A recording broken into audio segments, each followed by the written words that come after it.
Haleluya! Haleluya! Haleluya! Kami, Gereja Pantai Kosta di Indonesia, Jemaat Kramat, mempersembahkan seri khotbah. Mari bersama-sama mendengarkan kebenaran firman Tuhan, bertumbuh dan menghasilkan buah. Sekali Yesus, tetap Yesus. Tuhan Yesus memberkati. Apa yang sudah dinaikkan oleh paduan suara pujian tadi, namun saudara, Tuhan dalam posisinya selalu setia. Tapi bagaimana dengan kehidupan gerejanya? Itu yang menjadi pertanyaan yang terpenting. Dan saya bersyukur dan berterima kasih atas kepercayaan untuk boleh melayani pada kesempatan ini. Dan sama-sama kita akan melihat dalam kebenaran firman Tuhan melalui Alkitab kita. Saudara boleh buka di dalam kitab Bilangan, pasal yang ke-20. Dan kita akan sama-sama belajar tentang bagaimana Tuhan memimpin. Satu cerita yang sangat luar biasa di dalam firman Tuhan di Alkitab saudara, bagaimana Tuhan memimpin umatnya itu keluar dari satu keluh kesah di mana kesusahan mereka alami, di mana tekanan kehidupan mereka alami. Dan Tuhan dengar keluh kesah ini sehingga Dia turun tangan untuk melepaskan bangsa ini dari perbudakan di tanah Mesir. Kita tahu ceritanya bersama.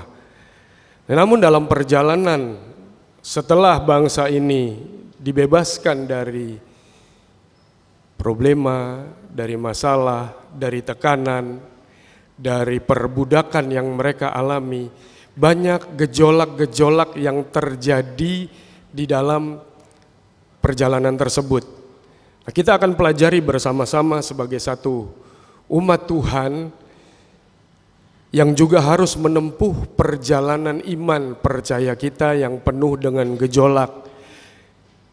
Baik itu dalam kehidupan sekuler, terutama dalam kehidupan rohani ya saudara. Karena di akhir atau menjelang akhir zaman ini begitu luar biasa perkembangan dan pertumbuhan baik pengajaran, pembelajaran mengenai hal-hal kerohanian ini yang berkembang. Sehingga membuat banyak orang atau jemaat bahkan hamba-hamba Tuhan menjadi bingung seperti kehilangan pegangan. Namun kalau melihat pujian tadi yang dinaikkan oleh paduan suara sebenarnya sudah cukup jelas. Kita tidak perlu mencari-cari pegangan yang lain selain kepada Tuhan kita Yesus Kristus. Nah, saya akan langsung menuju ke Bilangan pasal 20 ayat yang ke-7 saya akan baca mulai. Satu cerita mengenai bukan bangsa Israel tetapi orang yang memimpin bangsa ini keluar, yang Tuhan berikan tanggung jawab kepadanya. Demikian firman Tuhan, Bilangan 20 ayat 7. Tuhan berfirman kepada Musa, ambillah tongkatmu itu dan engkau dan Harun, kakakmu harus menyuruh umat itu berkumpul. Katakanlah di depan mata mereka kepada bukit batu itu, supaya diberi airnya. Demikianlah engkau mengeluarkan air dari bukit batu itu bagi mereka dan memberi minum umat itu serta ternaknya. Lalu Musa mengambil tongkat itu dari hadapan Tuhan seperti yang diperintahkannya kepadanya. Ketika Musa dan Harun mengumpulkan jemaah itu di depan bukit batu itu, berkatalah ia atau Musa kepada mereka, dengarlah kepadaku hai orang-orang durhaka, apakah kami harus mengeluarkan air bagimu dari bukit batu ini? Sesudah itu Musa mengangkat tangannya lalu memukul bukit batu itu dengan tongkatnya 2 kali. Maka keluarlah banyak air sehingga umat itu dan ternak mereka dapat minum. Saudara, di sini ada satu kontradiksi yang terjadi. di ayat yang ke-8 dengan ayat yang ke-11. Ya, perintah Tuhan kepada Musa cukup jelas bahwa di sana katakanlah di depan mata mereka kepada bukit batu itu supaya diberi airnya. Namun di ayat yang ke-11, sesudah itu Musa mengangkat tangannya lalu memukul bukit batu itu. Ini berdampak sangat besar. Ya. Walaupun berkat yang Tuhan ingin sediakan sebagai sebuah firman yang dia katakan, dia mendengar keluh kesah umat ini yang membutuhkan air, itu tetap terjadi walaupun dilakukan dengan cara yang salah oleh Musa. Mungkin saudara dan saya ingat di dalam kitab Yeremia bahwa firman Tuhan yang sudah dikeluarkan oleh Allah itu tidak akan kembali dengan sia-sia. Namun yang terjadi dengan pelaku daripada yang menerima perintah ini salah menafsirkan, kemudian salah memberlakukan, itu berdampak besar. Ya, mari kita lihat bersama-sama di ayat-ayat selanjutnya. Saya akan bacakan terlebih dahulu. Ayat yang ke-12, tetapi Tuhan berfirman kepada Musa dan Harun, karena kamu tidak percaya kepadaku, pertama, dan tidak menghormati kekudusanku di depan mata orang Israel, kedua, itulah sebabnya kamu tidak akan membawa jemaah ini masuk ke negeri yang akan kuberikan kepadamu. Dua dampak yang dialami oleh Musa dan Harun. Luar biasa. Ya saudara, tadi di awal saya katakan begitu banyak perkembangan yang terjadi mengenai penafsiran firman Tuhan. Kalau sampai salah ditangkap, sampai salah diaplikasikan, saudara, kita duduk di sini menerima firman Tuhan kemudian salah menerapkannya, sama saja kita buang-buang waktu. Nah, disinilah perlunya kita mulai belajar untuk memotivasi diri, meningkatkan standar diri kita, mencapai satu kedewasaan rohani, di mana bukan hanya sekedar kita duduk untuk menerima, kita duduk untuk mendengar, yang memang tidak terlalu sulit untuk dijalani. Ambil contoh saja saudara, waktu saya terima penugasan untuk melayani pada kesempatan ini, bisa dikatakan harus jungkir balik saudara. Ya, berdoa kepada Tuhan. Kalau mau cari buku-buku referensi khotbah banyak di toko buku, kemudian saya tinggal baca, fotokopi, bawa di sini, taruh di sini, kemudian berbicara, tinggal dibaca. Tapi apa yang menjadi kehendak Tuhan buat kita semua gereja Tuhan yang ada di tempat ini pada petang hari ini tentu lain. Itu yang menjadi keinginan kami hamba-hamba Tuhan, supaya kita izinkan otoritas Allah bekerja secara penuh, bukan karena kehebatan kami, bukan karena kemampuan, tapi supaya kita sama-sama bisa menikmati berkat yang Tuhan mau. Saya hanya sebagai saluran. Dan biarlah apa yang kita pelajari dari pengalaman Musa ini, dia diperintahkan untuk berkata-kata kepada bukit batu itu. Tetapi mungkin dengan pengalaman sebelumnya, dengan peristiwa yang sama, dia ketuk batu itu keluar air, dia pikir, oh boleh melakukan hal yang sama. Saya jadi ingat pengalaman seorang raja, yang sebelum dia menjadi raja, dia adalah seorang panglima perang yang begitu hebat, namanya Daud. Pada saat menghadapi orang Filistin di lembah Refaim, 2 kali dia harus menghadapi pasukan yang begitu hebat dan kuat ini. Apa yang Daud lakukan? Bukan karena kebiasaan, bukan karena kehebatan, bukan karena sudah pernah dia lakukan dengan cara yang sama, namun dia selalu bertanya kepada Tuhan, apa yang harus aku lakukan? Dan pada saat pertanyaan pertama Daud tanyakan kepada Tuhan untuk menghadapi orang Filistin tersebut, jawaban Tuhan berbeda dengan pertanyaan kedua pada saat menghadapi musuh yang sama. Nah, saudara, perlu kita ketahui dan kita pahami. Kehidupan kita mungkin sama, bangun tidur, atau saya ambil lagu anak-anak, bangun tidurku terus mandi, tidak lupa menggosok gigi, rutin setiap hari seperti itu. Kita tidak pernah bertanya lagi kepada Tuhan, apa yang harus kami jalani, apa yang harus kami tempuh, bagaimana Tuhan kami harus melaluinya. Seakan-akan kita sudah lebih hebat daripada Tuhan yang Maha Tahu. Sehingga apa? Seringkali kita terjerumus seperti yang dialami oleh seorang pemimpin yang dikatakan dia adalah orang yang berhati lemah lembut, Musa ini. Nah, saudara, disinilah kita akan belajar bagaimana kita harus menempatkan diri sebagai umat Tuhan di bawah benar-benar pimpinan daripada Tuhan. Dan masa sekarang melalui firman-Nya. Apakah yang belajar firman hanya hamba-hamba Tuhan saja? Jemaat tidak perlu. Mari kita sama-sama lihat di dalam kitab Mazmur.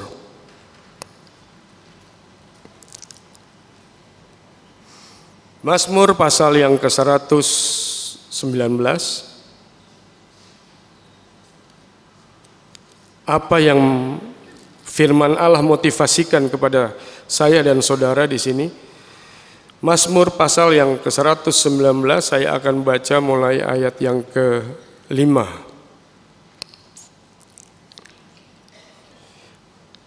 Sekiranya hidupku tentu untuk berpegang pada ketetapan-Mu. Ini masih sekiranya, seandainya. Padahal sebagai orang percaya, sebagai umat Tuhan, sebagai orang Kristen, yang tentu saja arti Kristen itu adalah pengikut Kristus, kita harus berpegang pada ketetapan Tuhan. Tidak boleh tidak, saudara. Ya, jangan berpegang pada kitab-kitab penafsiran, jangan berpegang pada buku-buku rohani, tapi berpegang kepada firman Allah saja. Nanti saya akan ajak sama-sama kita melihat. Nah, di sini dikatakan sekiranya hidupku tentu untuk berpegang pada ketetapan-Mu, maka aku tidak akan mendapat malu. Karena tentu kita akan berjalan di bawah pimpinan, arahan, apalagi ya, dan patok-patok yang sudah ditetapkan oleh firman Tuhan. Tidak akan melenceng ke kiri dan ke kanan sedikit pun. Banyak pengalaman yang terjadi, saya tidak sebutkan jemaat, tapi hamba-hamba Tuhan yang dengan fenomena-fenomena yang begitu hebat, dalam tanda kutip. Kemudian pada saat fenomena-fenomena ini tidak terjadi, apa yang terjadi dengan kehidupan mereka? Mendapat malu. Dan yang terakhir ini katanya, satu berita dikatakan pergeseran bumi ini, hamba Tuhan yang katakan, akan menyebabkan kiamat tanggal 29 Juli 2016. Ada lagi berita-berita seperti itu. Padahal sudah berapa berita yang muncul tentang peristiwa-peristiwa seperti ini dan tidak terjadi. Dasarnya apa? Selain mereka memahami firman, mereka juga coba mencocokkan dengan kondisi-kondisi yang terjadi. Tanpa melihat pewahyuan-pewahyuan yang Tuhan berikan, tanda-tanda yang Tuhan sudah tetapkan yang ada di dalam firman Tuhan. Sehingga yang terjadi apa? Mendapat malu. Nah, tentu saja hal ini tidak ingin terjadi dengan kita semua, termasuk saya dan saudara. Nah, lanjut dari ayat 6 ini dikatakan, apabila aku, ya saudara, apabila aku itu kata ganti tunggal, yaitu saudara secara pribadi dan saya, aku mengamat-amati segala perintah-Mu. Ya, saya coba lihat arti mengamat-amati ini. Memang banyak di ayat firman Tuhan yang katakan renungkan firman itu siang dan malam, ya. Belajar daripada firman, tetapi ini lebih detail. Kita harus mengamat-amati, mengobservasi sedemikian rupa sehingga kita bisa mengerti apa yang menjadi kehendak dan isi hati daripada Tuhan. Ini sudah harus terjadi dalam gereja Tuhan. Kalau saudara hanya duduk mendengar, ya seperti tadi pagi saya dengar, banyak orang mengundang guru-guru untuk mengajarkan firman Tuhan hanya untuk menyenangkan telinga mereka, tapi tidak membawa jemaat untuk belajar lebih presisi ke arah yang Tuhan mau. Sebenarnya apa yang Tuhan mau? Sederhananya saja, Tuhan ingin kita jadi gereja yang sempurna. Tadi malam dengan teman-teman pemuda di tempat ini saya katakan, sempurna itu berapa persen? Tentu 100%. Tapi kalau saudara melihat iklan di TV tentang emas, yang terbaik itu adalah 99,99%. Nah pertanyaannya, apakah dengan 99,99% itu kita akan berada bersama-sama dengan Allah kita di tempat yang termulia? Berat memang saudara. Saya sedang baca-baca Alkitab ini sampai di satu buku, ya, dan di sana itu satu pelajaran yang sangat ketat mengenai gereja, ya, di dalam kitab Yehezkiel mulai pasal 40 sampai ke 45. Itu banyak sekali kata-kata diukur, mulai dari pintu gerbang, pelataran, ruang-ruang, semua diukur. Kurang lebih ada 180 kata diukur di sana.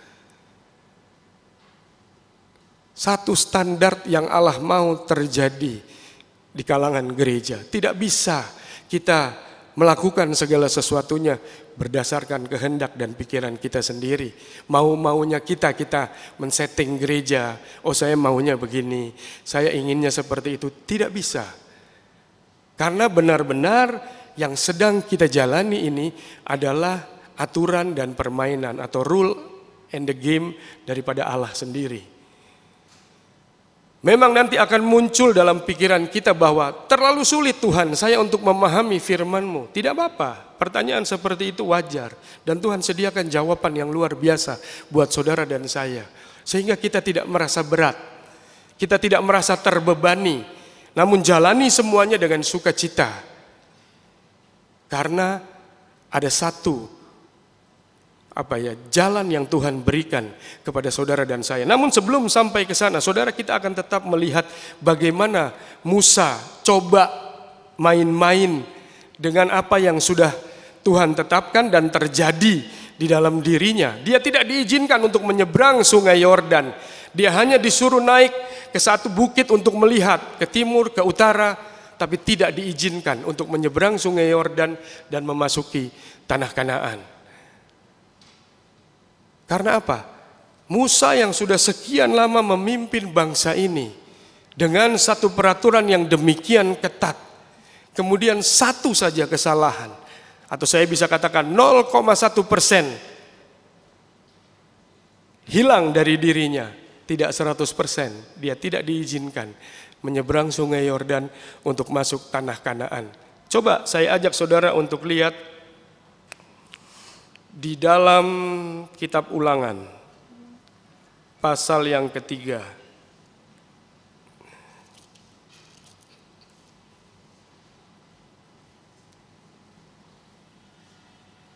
Ulangan pasal yang ketiga ayat yang saya mulai baca ayat yang ke-24.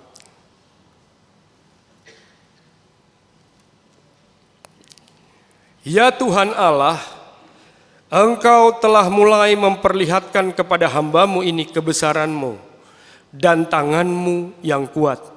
Sebab Allah manakah di langit dan di bumi yang dapat melakukan perbuatan perkasa seperti Engkau, kata Musa. Dia menyanjung Allahnya. Perhatikan ayat 25.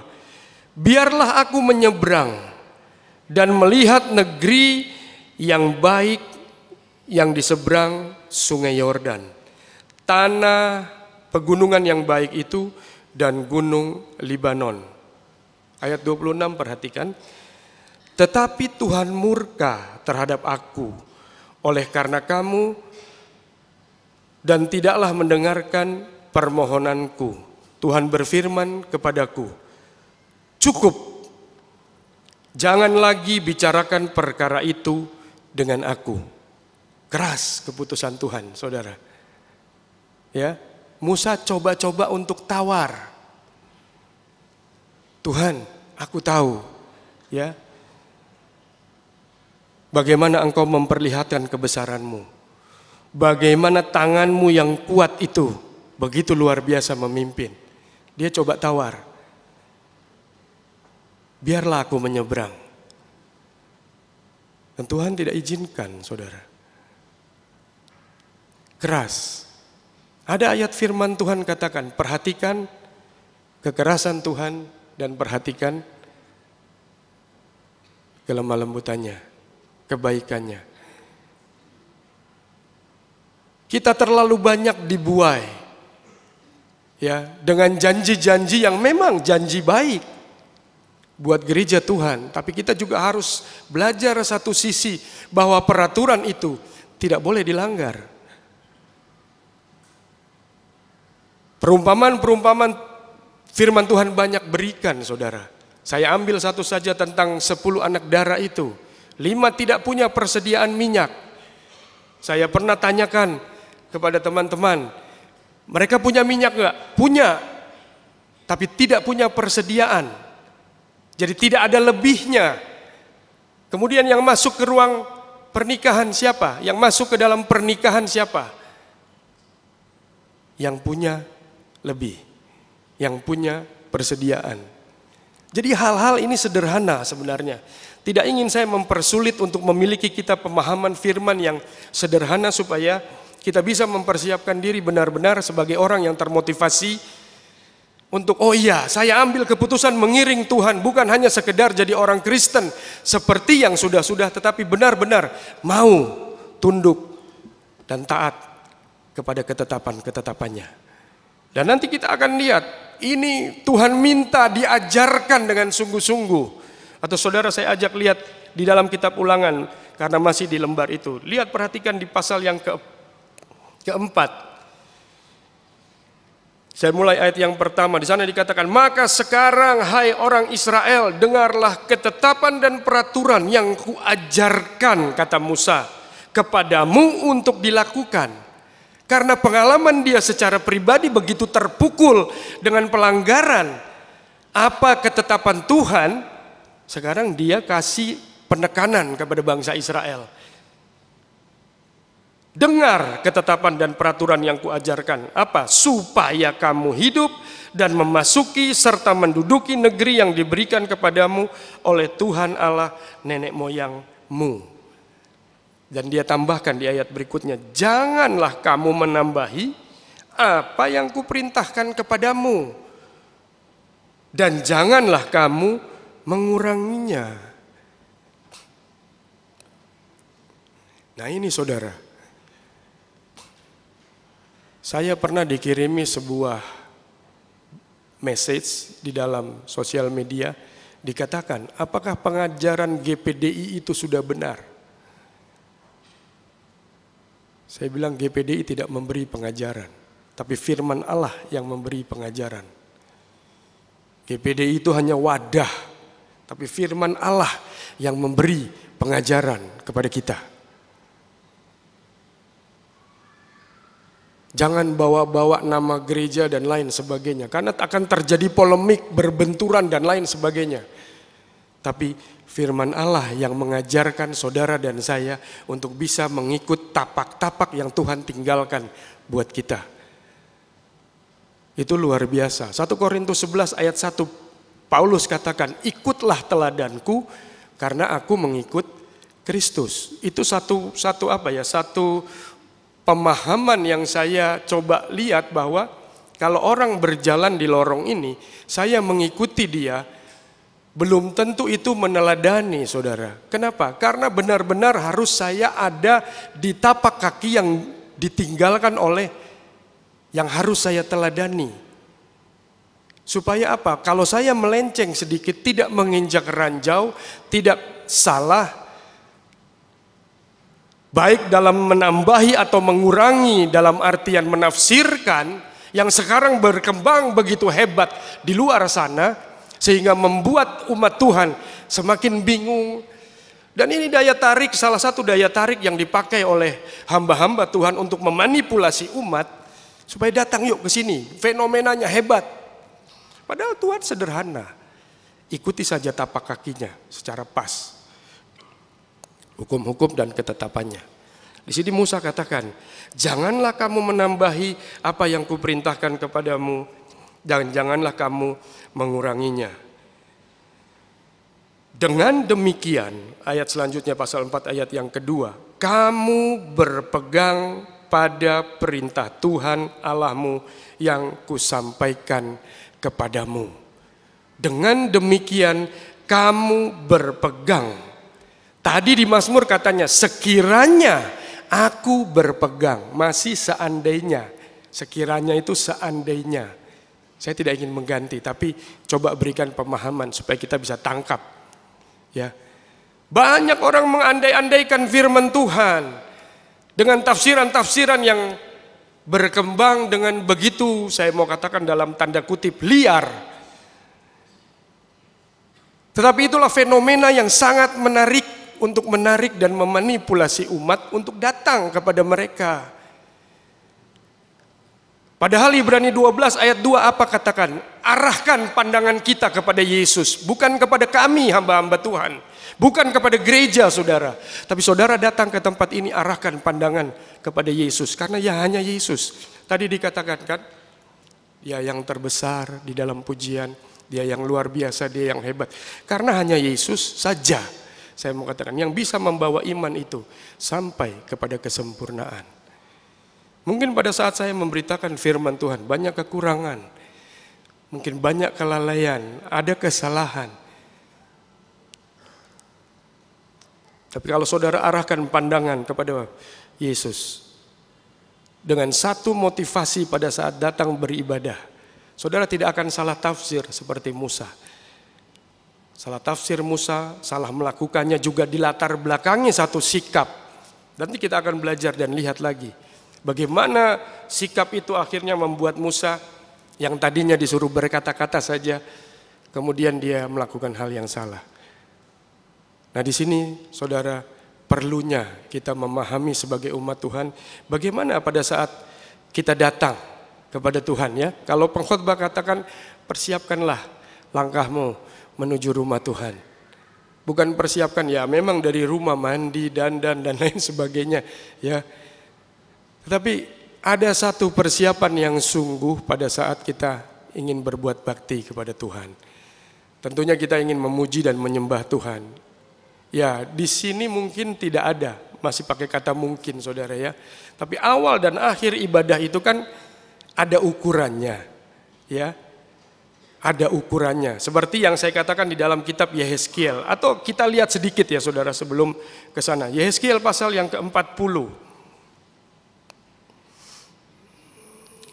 Yehezkiel pasal yang ke-40. Luar biasa ini. Dia sampai ke 45, pasal 45 kalau tidak salah ya. Ya, 45 dan 46 sebagian. Di sana lembaga Alkitab membantu kita untuk memiliki pemahaman. Di judul atas pasal 40 sampai 48, penglihatan tentang zaman baru, zaman setelah Yehezkiel ini. Kemudian judul yang diberikan itu bukan firman Tuhan tapi judul perikop, pintu-pintu gerbang dan pelataran bait suci yang baru. Nah, saya akan lompat saja langsung ke ayat 5. Lihat, di luar bangunan itu ada tembok, seluruh keliling bangunan itu, dan di tangan orang itu ada tongkat pengukur yang panjangnya 6 hasta. Sedikit saja saya ajak saudara lihat ke bawah, ia mengukur, masih di ayat yang kelima. Ayat yang ke-6 katakan, ia mengukur. Ayat yang ke-7 katakan, ia mengukur. Ayat yang ke-8 katakan, kemudian ia mengukur. 11, lalu ia mengukur, dan seterusnya saudara, diukur. Nanti ketemu lagi di kitab Wahyu, seperti bulu pengukur. Diukur itu pelataran bait Allah, bahkan sampai yang beribadah di dalamnya.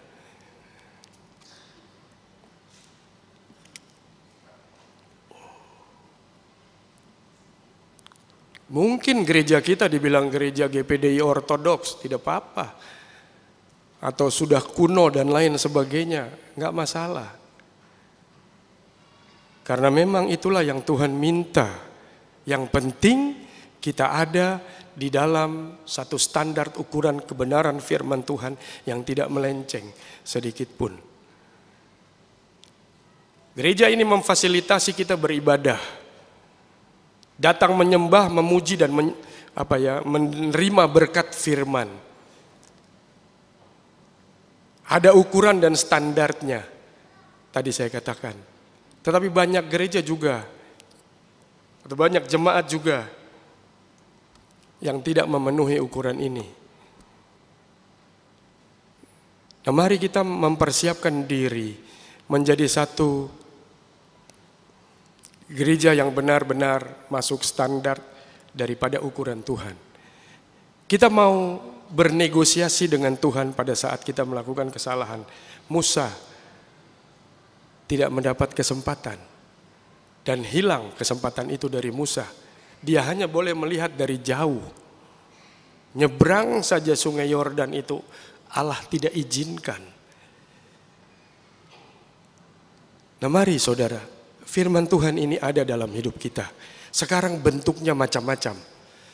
Ada yang tetap seperti buku ini, ya. Ada yang sudah lebih modern dan lain sebagainya, tetapi tetap itu adalah firman Tuhan. Dan sebagaimana tadi di dalam kitab Ulangan katakan, jangan ditambahi, jangan dikurangi. Nah, terjadi di luar-luar sana penambahan dan pengurangan dalam bentuk penafsiran sehingga membuat umat Tuhan ini mulai goyah. Dan tidak enak Tuhan ada di saudara ada di posisi. Saya katakan juga, Tuhan, saya baru tahu setelah ada di posisi seperti kami ini dengan tugas, ya saya katakan saja dalam sebuah tulisan saya, berkhotbah itu sama saja mengajar. Tidak enak saudara, begitu salah katanya. Kita diikat dengan batu kilangan kemudian dibuang ke air yang dalam. Baru nyemplung nggak apa-apa, setengah dalamnya air megap-megap kan. Kecuali saya ikan gitu nggak apa-apa. Lebih baik langsung ditembak, dor, selesai. Tapi kita semua bertanggung jawab terhadap diri kita untuk bertumbuh dan berkembang. Saudara nggak akan bisa bilang, oh salahnya hamba Tuhan ini, salahnya gereja ini. Tidak bisa.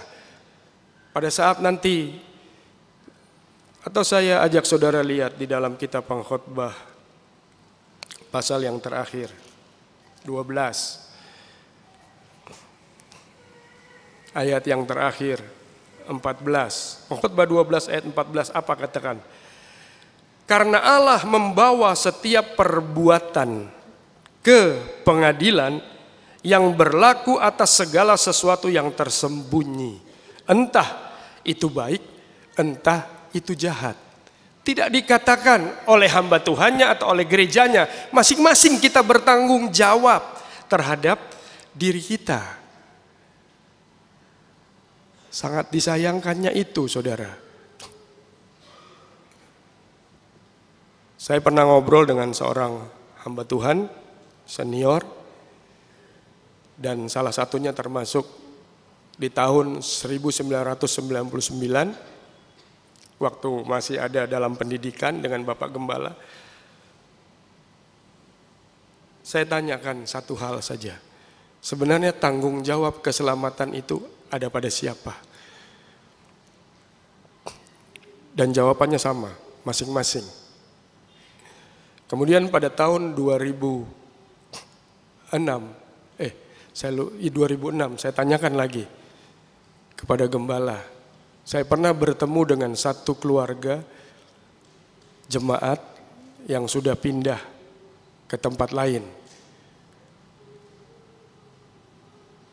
Beberapa kali saya kunjungi keluarga ini, coba untuk menarik kembali.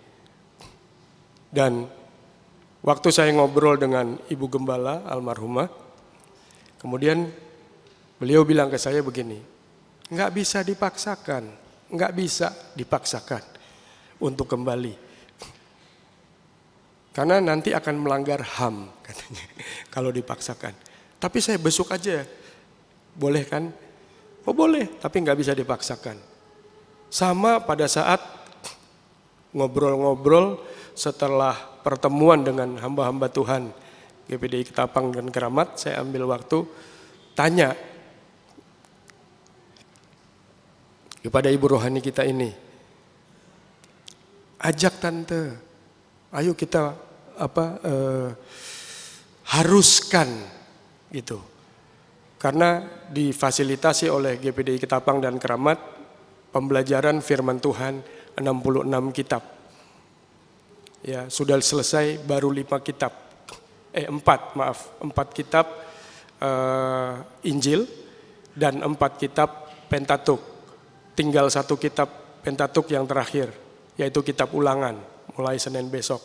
Saya bilang wajibkan aja, karena toh nanti para aktivis, majelis, tua-tua sidang, orang-orang yang atau pribadi-pribadi yang sudah lama akan diberi kesempatan untuk melayani. Apa jawaban daripada ibu rohani kita? Enggak bisa dipaksakan. Percuma kita bikin begini, begitu dan lain sebagainya kalau memang tidak muncul dari kesadaran sendiri. Susah. Nah saudara, dari mimbar ini juga tidak bisa dipaksakan firman Tuhan. Hanya kesadaran kita masing-masing. Kesadaran kita bukan kepada gereja, bukan kepada gembala dan hamba-hamba Tuhan, tapi kepada Tuhan. Mau enggak kerjakan? Dan satu yang sangat menyangkut dalam hidup saya, waktu saya ngobrol dengan Ibu Gembala, waktu itu ibadah di GPDI Ketapang masih 2 kali dan akan berubah menjadi 3 kali. Saya belum seorang hamba Tuhan, saya masih pemuda pada saat itu. Kemudian dipanggil, sini katanya, di lantai bawah ada sofa itu di tempat parkir mobil, duduk. Waktu itu saya masih tinggal di daerah Pamulang. Beliau tanya, masih sanggup enggak untuk layani? Karena akan berubah jadi 3 kali mulai 5:30. Kalau kamu tidak sanggup, tinggal saja di gereja. Wah, saya takut saudara, nanti jadi pendeta kan, gitu. Dan ya saya mau katakan dalam tanda kutip kutuk itu terjadi gitu. Ya, bisa nggak dari rumah sampai di gereja Ketapang sebelum 5:30? Saya bilang saya usahakan tante. Dan Pamulang pada masa itu anggapnya udah luar kota, jauh banget gitu, dengan kendaraan sepeda motor. Kalau memang nggak sanggup, nggak apa-apa. Kemudian dipesankan satu kalimat seperti ini. Apa yang orang lain tidak mau lakukan, lakukan. Karena disitulah muncul kepuasan diri katanya. Dan sampai sekarang saya tetap di bidang itu saudara. Saya bantu di sini dengan bidang-bidang yang sejak dulu saya jalani. Pernah diajak untuk nyanyi di paduan suara, hanya bertahan beberapa bulan sampai dipinjamin baju seragam waktu jadi pengerja di GPDI Keramat. Enggak lama. Ya. Nah, di sini kita melihat bagaimana kita dimotivasi secara pribadi. Saudara tidak akan bisa nanti dalam pengadilan kemudian salahkan. Oh, GPDI Keramat sih enggak ngajarin saya. Pendetanya sih biarin saya ajarin salah. Enggak bisa. Itu pribadi. Dan Musa pun menghadapi hal yang sama secara pribadi. Dia bisa saja menyalahkan, Tuhan, bangsa Israel sih ngomel ke saya, sampai saya nggak tahan. Nah ini yang saya katakan, latar belakang sampai Musa bertindak, karena hal tersebut, dia marah. Tuhan nggak mau pusing, kamu marah, kamu enggak, saya perintahkan untuk berkata-kata, tapi kamu ketok, kamu tetap salah. Jadi begitu ketatnya saudara. Nah marilah kita yang sudah begitu diberkati dengan firman Tuhan yang luar biasa di tempat ini, kita mengambil keputusan, mau enggak termotivasi. Tadi pagi seorang hamba Tuhan berkhotbah, saya mendengar, saya mengikuti ibadah, di sana dikatakan, kalau ibadah minggu rame, tapi kalau ibadah doa bisa tinggal setengah atau seperempat. Kemana semua? Padahal firman Allah secara sederhana katakan, tetaplah berdoa. Oh iya, bisa dilakukan di rumah. Kemudian firman Allah katakan, jangan hindari pertemuan-pertemuan ibadah sebagaimana yang dilakukan oleh mereka-mereka. Tafsir punya tafsir berkembang sendiri. Akhirnya kita memakai firman Tuhan ini menjadi batu pijakan kita untuk membenarkan diri. Waktu saya sekolah seperti itu, saudara. Sampai banyak olok-olok yang datang. Mau ngapain lagi sekolah tinggi-tinggi? STH, sekolah tinggi hati. Kemudian apa lagi ya? MTH, apa tuh? Manusia tinggi hati. Dan lain sebagainya. Tapi semakin tahu saudara, harusnya ini yang ada di atas kita. Bukan saya yang menguasai firman, bukan. Firman harusnya menguasai saya. Supaya saya bisa jalan seturut kehendak dia. Musa pada saat itu dia berpikir. Dia tafsirkan, nggak apa-apa, dulu saya ketok. Saya lagi emosi nih, saya ketok juga aja. Supaya bangsa Israel tahu. Salah. Oleh sebab itu hati-hati. Nah marilah kita bertumbuh di dalam kedewasaan di tempat ini. Saya jujur saja. Saya bertumbuh secara dewasa di dalam firman Tuhan. Juga di tempat ini. Banyak hal-hal yang saya gali, yang begitu murni, begitu pure. Saudara sedang belajar tentang garam sekarang. Begitu luar biasa. Nah Musa berjalan sekian puluh tahun dengan bangsa Israel. Menjadi satu garam yang baik. Tapi tiba-tiba dia salah tafsir. Dia salah lakukan firman. Garam itu menjadi hambar dan tidak ada gunanya di hadapan Tuhan. Sederhana sebenarnya. Sederhana sekali.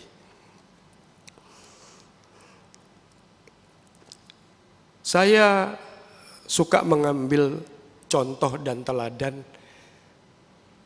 adalah Yesus. Dan itu contoh yang lengkap saudara. Mari kita lihat sama-sama di dalam kitab Matius. Matius pasal yang ke-26.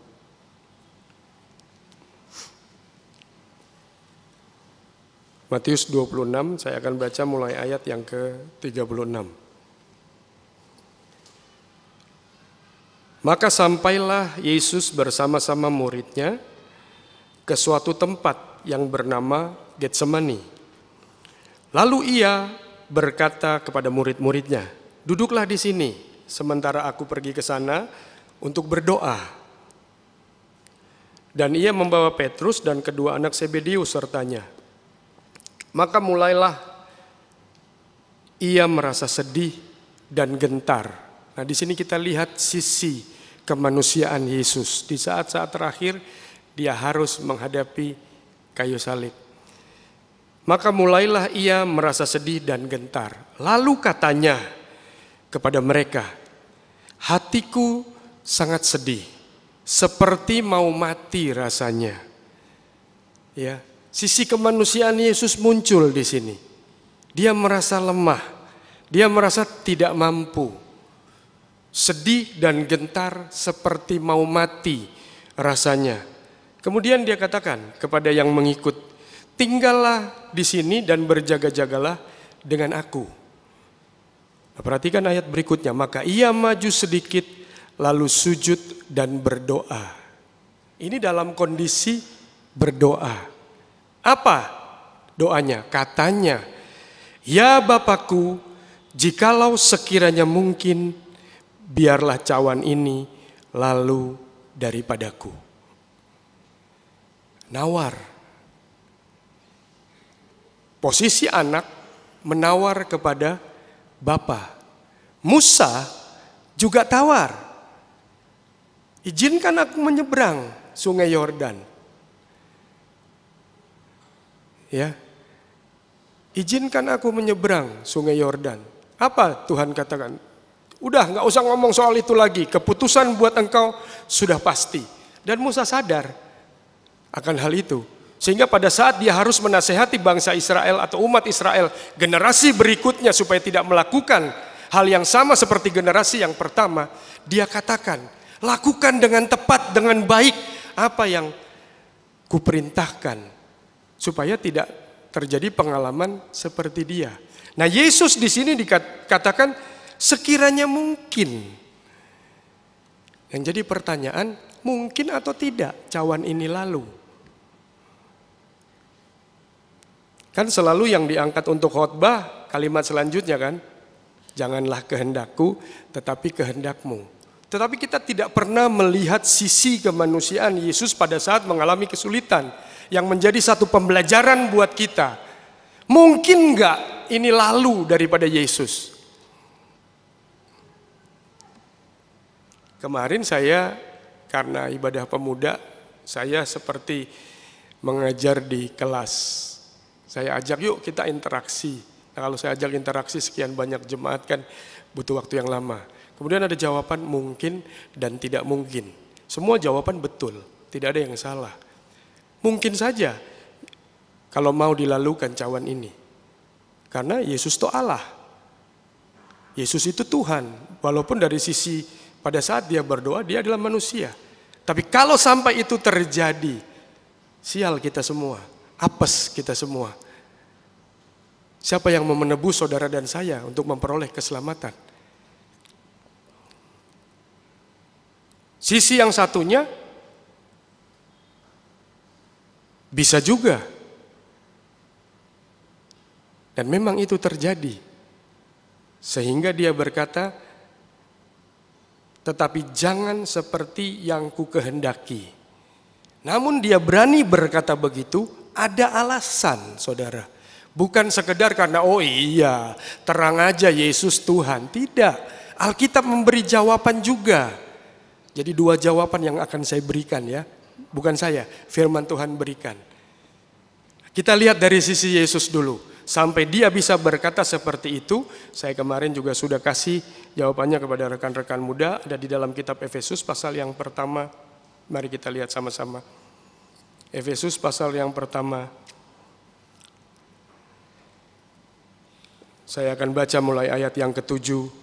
Firman Allah berkata, sebab di dalam dia dan oleh darahnya kita beroleh penebusan.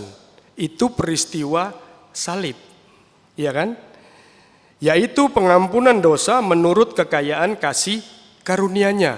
Ini setelah Yesus berdoa, peristiwa salib. 8. Yang dilimpahkannya kepada kita dalam segala hikmat dan pengertian. Hikmat dan pengertian ini melalui apa? Firman Tuhan. Tidak ada hal lain untuk sekarang. Saudara, enggak ada. Saudara pergi ke toko buku rohani, beli semua, borong buku-buku tafsiran, buku-buku bacaan rohani. Tidak akan membawa saudara untuk masuk ke dalam keselamatan. Hanya firman Tuhan ini. Sedangkan itu saja firman Tuhan ini sekarang banyak ditulis ulang dengan berbagai macam cara saudara. Ada Alkitab untuk kelompok LGBT punya Alkitab sendiri. Saya sedang minta tolong seorang teman, bukan karena saya mau mengikuti. Gereja setan sudah punya Alkitab sendiri. Ada Alkitab saya punya yang sudah tidak ada kata darahnya. Allah diganti dengan Yahweh juga ada. Bahkan LAI yang menerbitkan Alkitab ini sekarang bukan disebut Lembaga Alkitab Indonesia, tapi Lembaga Alat Iblis katanya. Begitu dalam jerumus ini. Kalau kita tidak memiliki kedewasaan secara pribadi dalam hal rohani, kita akan ikut. Dan kita baru sadar setelah kita ada di dasar jurang itu. Karena mentok kan di dasar, dek baru sadar. Oh iya, mau naik lagi sudah susah. Nah mari, ayat selanjutnya di Efesus yang pertama ini. 9. Sebab ia telah menyatakan rahasia kehendaknya kepada kita, sesuai dengan rencana kerelaannya, yaitu rencana kerelaan yang dari semula telah ditetapkannya di dalam Kristus. Dari semula. Apa kata semula itu? Tidak beda dengan Yohanes 1 ayat 1. Pada mulanya adalah firman. Tidak beda dengan Kejadian 1 ayat 1. Pada mulanya Allah menciptakan langit dan bumi. Dari semula rencana ini Yesus sudah tahu.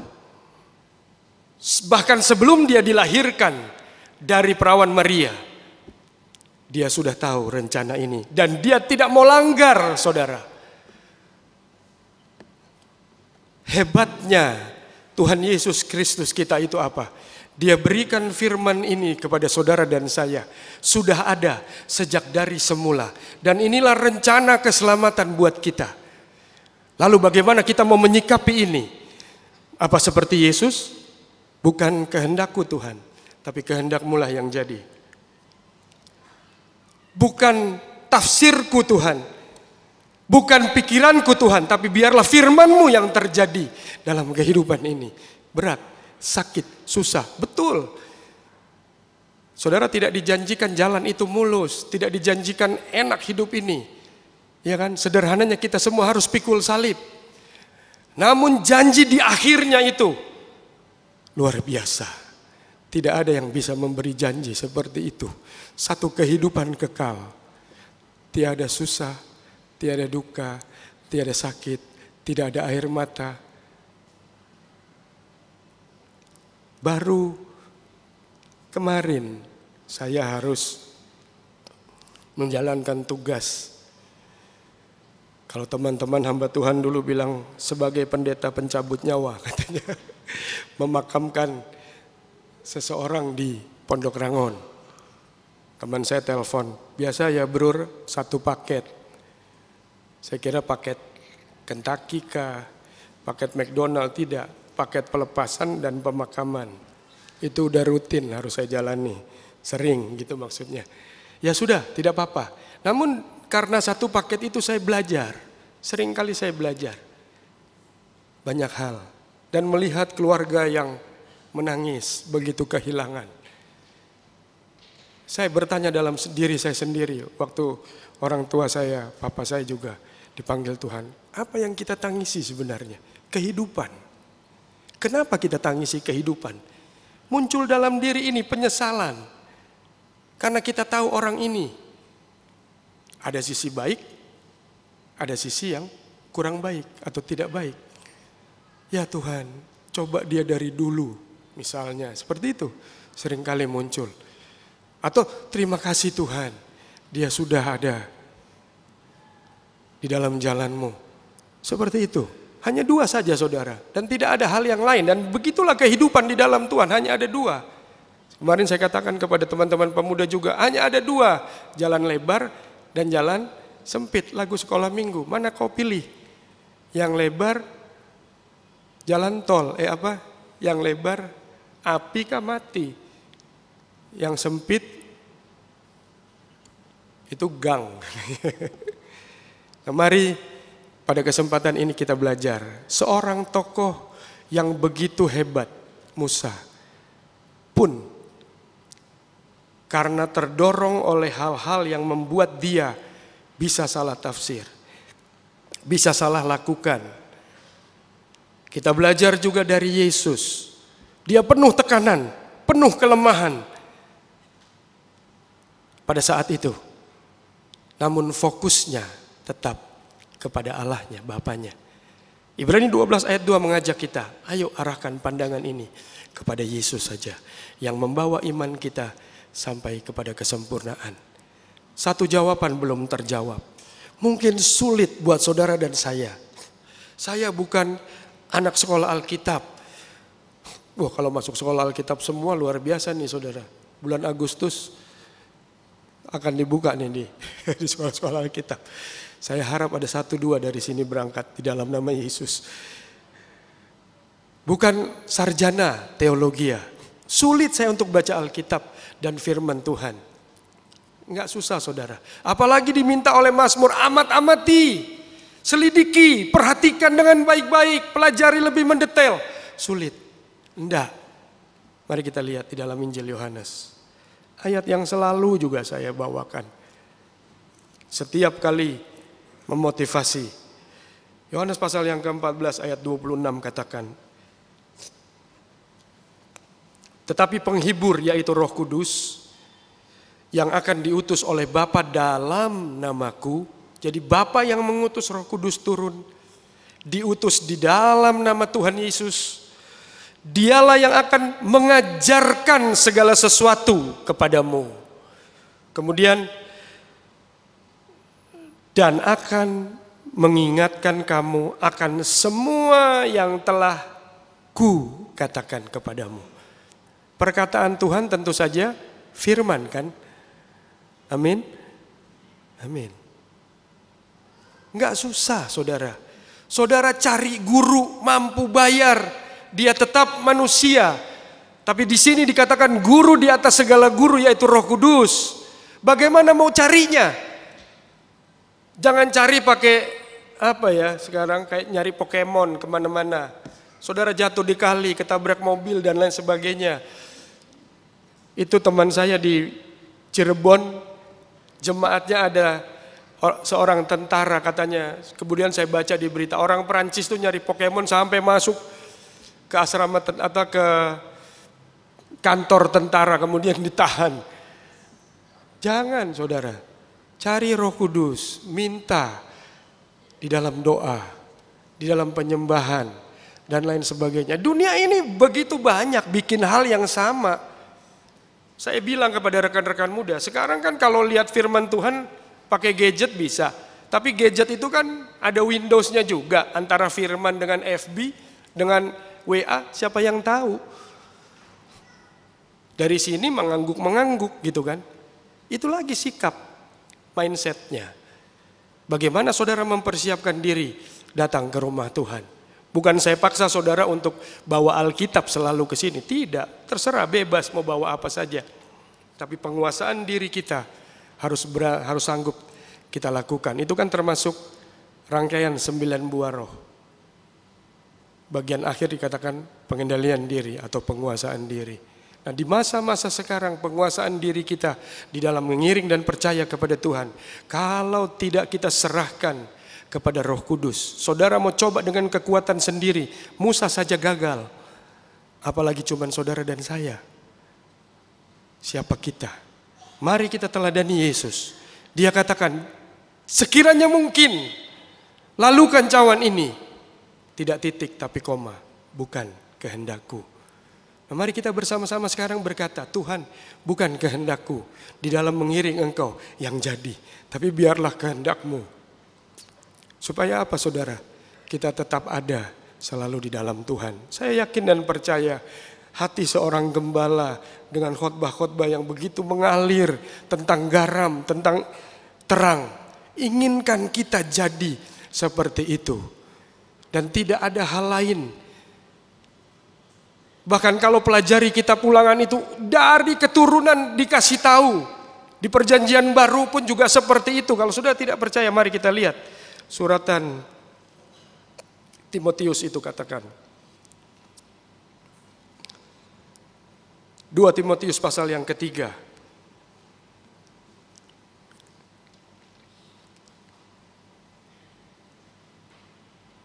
Ingatlah juga ayat 15. Ingatlah juga bahwa dari kecil engkau sudah mengenal kitab suci.